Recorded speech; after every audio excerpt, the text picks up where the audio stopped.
Magandang gabi kasi magdidilim na. I think it's already 4:30 dito sa Canada. Ay, oh my God. Sabi ko sa inyo, di ba, dun sa last vlog, nagre-review ako ng licensure exam. So, i-review muna ako. Kaya lang, bakit itong computer ko hindi gumagana? Hindi gumagana yung mousepad niya. So, naghahanap ako ng mouse.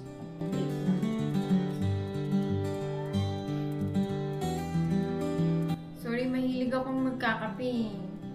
As in, sa isang araw, 2, 3 kape. Gusto ko na siyang tanggalin, kaya lang hindi ko siya matanggal-tanggal. Paano ba tanggalin ang pagkakape? Nakaka-addict kasi. Hindi ko siya alam tanggalin. Gusto ko nang tanggalin ang pagkakape kasi minsan nagpapalpitate ba? Yun. Oh, ayan, gumana na siya. Gumana na siya. So, for today's video, kwento ko sa inyo kung ano yung mga naging job experience ko dito sa Canada. Para malaman naman ninyo. Kahit hindi nyo tinatanong, kukwento ko na rin sa inyo. Diba? Dito sa Canada, unang naging trabaho ko, service crew sa Wendy's. Dumating ako dito 2013, October 26. Birthday ko po iyon. Dumating ako dito. Tapos, first day ng snow that time. So, very excited ako. Kasi, alam mo na, ignorante pa ako ng mga panahon na yun. Gustong-gusto kong makakita ng snow. So, yung pagdating ko, first day, mag-fall ang snow. So, yon. But then, diba, lahat naman, pag dumadating dito sa Canada, hindi muna tayo maghahanap ng trabaho right away. Parang, gusto lang muna natin gala-gala muna, pasyal-pasyal muna. At saka matagal kong hindi nakita yung asawa ko at that time, si Richard. So, alam mo na, pahinga-pahinga muna, ganon. Tapos after a week, naipasok niya ako sa Wendy's restaurant, fast food chain. So, pumasok ako doon. Ako naman ay walang experience sa mga fast food chain. So, kabado ako. Hindi ako marunong na maggawa ng burger. Yun ang unang assignment ko sa burger station ako. So, hindi ko alam maggawa. Meron pa yung certain way kung paano gawin ang burger. So, nag-training muna ako. Tinuruan nila ako. So, parang naging disadvantage ko yun kasi yung mga nagtatrabaho doon, dumating dito sila dito sa Canada, may mga naging experience sila. So, parang matik ba? Matik na sa ating mga Pilipino naman, dapat may experience ka ng fast food chain. At least kahit kaunti, ako wala eh. So, yun, ang unang naging trabaho ko, paggawa ng burger, ang unang naging station ko, and then tinuruan na din ako nag-cashier. So parang I think more or less 1 year din ako nag-work sa kanila. And then eventually, bago ko nahanap yung dental clinic, meron pa akong pinuntahan na sa Southgate. Holiday, part-time lang naman yun. So parang holiday Santa's helper, parang ganun. For 10 days, mag-iikot, ang trabaho lang, mag-iikot ka lang inside the mall.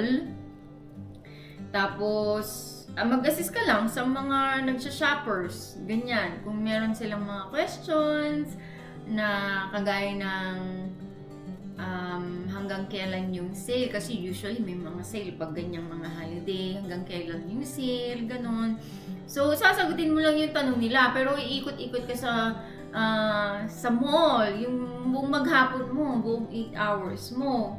And hindi ko natagalan kasi I think that was only for 10 days, kung if I'm not mistaken. Kaya lang hindi ko natagalan kasi pinagsuot ako ng parang hindi naman siya mascot or something, parang jumpsuit na hindi sumakto sa size ko. Ang liit ko, tapos ang payat ko pa. Ang binigay sa akin is Canadian size na jumpsuit. So, hindi ako komportable. Yung nung unang araw, sige, at least, nandito na ako, iniisip ko kasi medyo malaki-laki yung sahod nun. Parang, $22 yata yun per hour. Kaya, kinuha ko din yung trabaho na yun dati. Kasi, syempre, alam mo na, pagpunta natin dito maraming gastos, kailangan bumawi-bawi. So, walang tanong-tanong, interview, tapos nag-umpisa ako agad, ganyan. So, natuwa ako nung una, pero unang araw, okay pa naman. Sinasabi ko sa sarili ko na, okay lang yan, ganyan. Pangalawang araw, hindi ko na nagugustuhan kasi hindi ko nagugustuhan yung suot ko na napakalaki. Jumpsuit na hindi mo malaman kung anong kulay, orange ba o yellow ba, parang ganun. So, eventually, yung pang-3 araw, hindi na ako sumipot. Pero binayaran pa din naman ako. Binayaran yung 2 araw na pinagtrabahuan ko.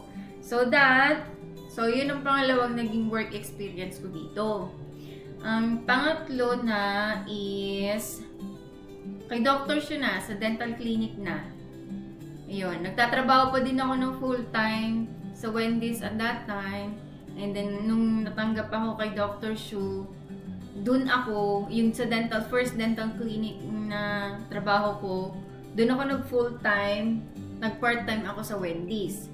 And then, eventually, yung Wendy's ko, parang nagka-conflict yata sa time, sa oras, or whatever. So, give up ko yon. Tapos, nakahanap ako ng pangalawang work ko sa Italian Center naman, which is napaka-convenient para sa akin kasi from the dental clinic, it's just 2 minutes walk. So, yun ang naging part-time ko. After ko dun sa dental clinic, walk lang ako ng 2 minutes. Nandun na ako sa pangalawang work ko, which is yung Italian Center Shop. Sa sa bakery department naman. Matagal din ako nagtrabaho doon. Parang hanggang beginning of pandemic. Parang siyang 2015 hanggang 2019, 2020. Nung nag-pandemic, medyo nagbawas sila ng mga tao. So kami yung mga part-timers ang unang-unang tinanggal. Hindi naman ako tinanggal, kaya lang umalis na ako kasi ayokong madaming trabaho during that time na pandemic na, tapos pagod ka sa trabaho, bababa yung immune system mo. Yun yung gustong-gusto ng COVID na tamaan. So ayoko. So eventually, give up ko na yun at hindi na rin ako bumalik. Umalis na ako kay Dr. Shu bago pa niya maibenta yung kanyang practice. And then sadly naman, mga I think a year or 2 na umalis ako doon, nabalitaan na lang namin na he passed away na. Ganyan. Dahil na rin siguro sa edad niya at saka may mga undiagnosed medical condition din siya siguro. Ganyan. Kasi workaholic naman siya. So, yun, sinettle ko muna ang aking mga schedule sa school bago ako nag-apply ng panibago kong trabaho, which is sa dental clinic din. And luckily naman, gusto din naman nila ako, hinire pa din nila ako kahit nag-aaral ako kasi hindi naman maapektuhan ang aking oras sa kanila, or kung magbabawas man ako, konti lang, mga ganyan. Ayun. So, kung merong mga nag-aaral sa inyo sa Northwest ng practical nursing, comment down below kayo dito sa video. Kung may mga tanong kayo, kailangan nyo ng tulong, promise. Tutulungan ko talaga kayo kasi ang naging journey ko dito sa practical nursing course na ito is very unique. It was very unique kasi masasabi kong unique kasi nga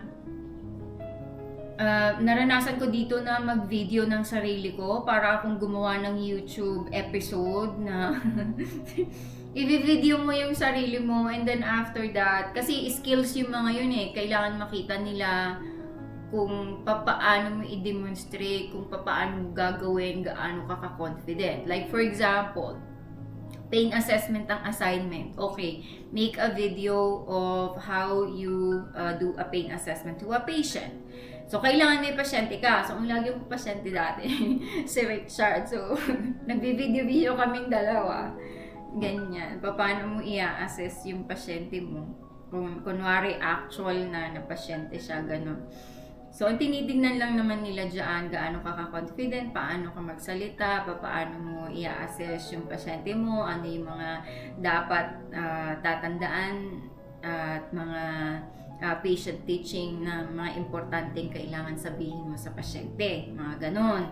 So, yun lang. So, kung may mga nag-aaral sa inyo sa Northwest, kailangan nyo ng tulong, I promise you, comment down below or shout out lang. Mag-email kayo sa akin, tutulungan ko talaga kayo. Kung may mga material kayong kailangan, I will help you.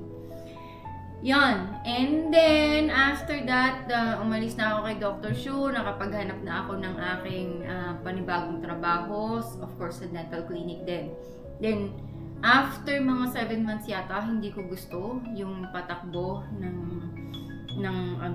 management kasi ewan ko, masyadong naguguluhan ako sa mga instruction niya.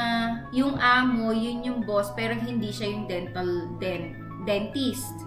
So, medyo mahirap. Hindi niya talaga alam kung anong gawain, hindi niya alam kung ano yung mga proseso, kung ano yung mga procedure, anong dapat gawin, ganyan. So, nagmamando-mando lang siya. So, naisip ko, parang mahirap to. Ganon, kasi hindi naman niya alam kung ano yung talaga yung daily operation na nangyayari dito. Tsaka lagi siyang wala doon. Tas, pag nag-instruction siya, medyo malabo ang instructions niya.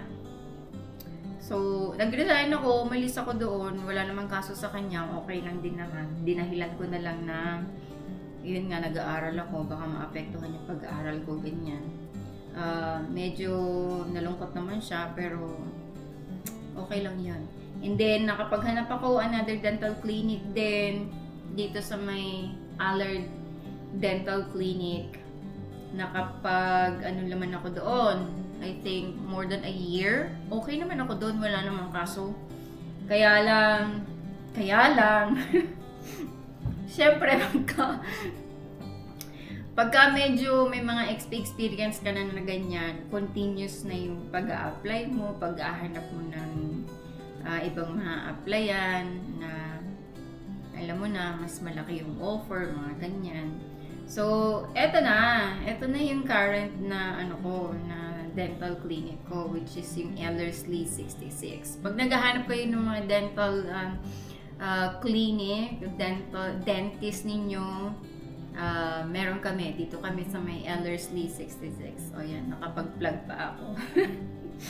Yun na yung current na aking opisina or aking work right now sa Ellerslie 66 Dental. Yun yung journey ko. And then, now, mag-i-exam ako nito para ano pa man mangyari. Meron akong fallback kasi tinapos ko na. Mag-i-exam na lang. Why not? Exam na tayo. Yeah, yun lang naman ang gusto kong i-share sa inyo, mga naging working experience ko dito from dumating ako dito sa Canada until now. Kung meron kayong question, comment down below. Mag-like na rin kayo and mag-subscribe na rin kayo for more videos like this. And, syempre, mag-share na rin kayo. Maraming salamat. Have a good night po sa inyong lahat.